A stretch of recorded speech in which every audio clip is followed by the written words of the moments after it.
మరో breaking news చూస్తున్నాం. మాజీ మంత్రి సిద్ధా రాఘవరావుకు బాంబు బెదిరింపులు వచ్చాయి. అయితే గంటల వ్యవధిలోనే పోలీసులు కేసును ఛేదించి నిందితుడిని పట్టుకున్నారు. 7 కోట్లు ఇవ్వకపోతే ఇంట్లో బాంబులు పెడతామని ముగ్గురు మైనర్ బాలురు లేఖలు రాసి సిద్ధా రాఘవరావు ఇంటి దగ్గర విడిచిపెట్టారు.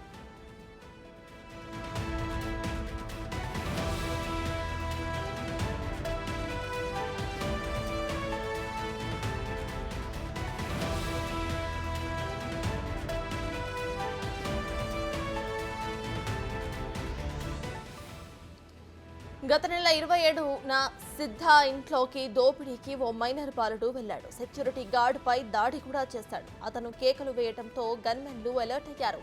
దీంతో మైనర్ బాలుడు అక్కడి నుంచి పారిపోయాడు.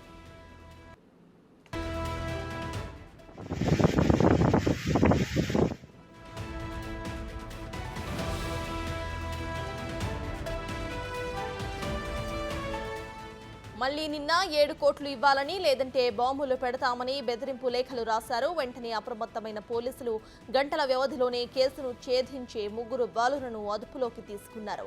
ఆ ముగ్గురు ఒంగోలులోని ఓ ప్రైవేట్ స్కూలులో 10వ తరగతి చదువుతున్నారని తేలింది.